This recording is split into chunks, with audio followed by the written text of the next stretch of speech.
ერთმა დაგლოცოთ, გაგახაროთ და გაგაძლიეროთ.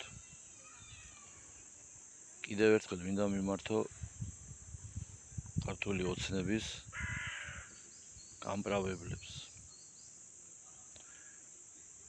მაღალი შემართებით აправებთ ანტიდისკრიმინაციულ კანონს. აправებთ გენდერული პოლიციის შექმნას. აправებთ იმას, რომ ციხეები გაივსო ეგრეთ წოდებული ოჯახური ძალადობებით ვითომ მოძალადე კაცებით.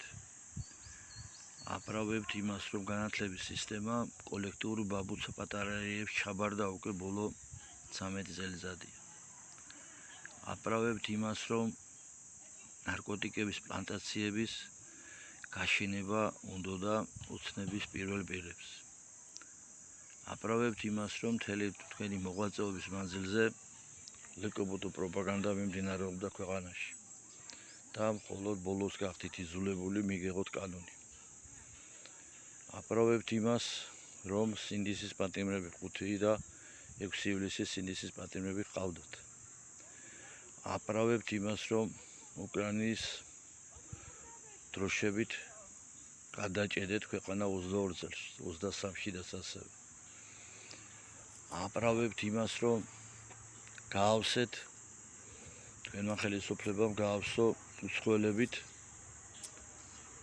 ქვეყანა და ამაში ფულს აკეთებს. აправებთ კაზინოების არსებობასა და ქართველი ერის ძარცვას კაზინოების მეშვეობით. აправებთ ქართველი ერის გენოციდს ნარკოტიკების მეშვეობით. აправებთ საქართველოს ქართველი ერის გენოციდს განახევდა ქართველი ხალხი და იძულებული არიან ქვეყანა დატოვონ ეკონომიკური მდგომარეობის გამო. და ბოლოს აправებთ მიგრანტების შემოსევას საქართველოში. მოკლედ ყველაფერს აправებთ. და ორი კითხვა მაქვს თქვენთან. არწმუნებული ხართ, რომ ამას ყველაფერს უანგაროდ აკეთებთ? ყოველთვიური ხელფასები ხომ არ გერიცხებათ? ეს ერთი. და მეორე კითხვა. როდესაც ეს ხელისუფლება არ იქნება, ეს ხალხი ხელისუფლებაში, დარწმუნებული ხართ, რომ ქუჩაში თავისუფლად ივლით?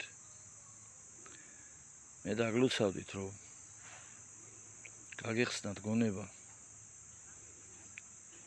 და დაგენახოთ, რომ ფულზე და საჭმელზე მეტი სულიერება და სამშობლოს სიყვარული და სიმართლისა და ჭეშმარიტების ერთგულება.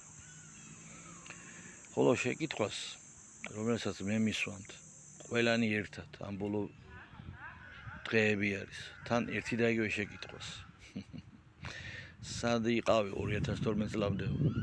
რატო არ იღებდი ხმას? თქვენ ხო ყველა მიცით. არა მარტო მიშას დროს, არამედ შევარდნაძის დროსაც როგორ ვამხენდი ხელისუფლებას. თქვენ ეს მშვენივრად იცით. მაგრამ მითითება მოგივიდათ ზემოდან, რომ მსგავსი შეკითხვები დამისვათ. თქვენ შეგიძლიათ გააგრძელოთ თქვენი საქმეები, ყველანაირი ბოროტმოქმედებების გაправება ფინანსური დაინტერესების მიზნით. მაგრამ კარგი იქნება თუ გაგახსენდებათ, რომ ღმერთი არსებობს. დააგლოცოთ უფალმა, მე ყველა შემთხვევაში ჩემგან ლოცვა კურთხევა თითოეულ თქვენთანაც. დააგლოცოთ და გაგახაროთ და გაგაძლიეროთ უფალმა, ყველა მსმენელი.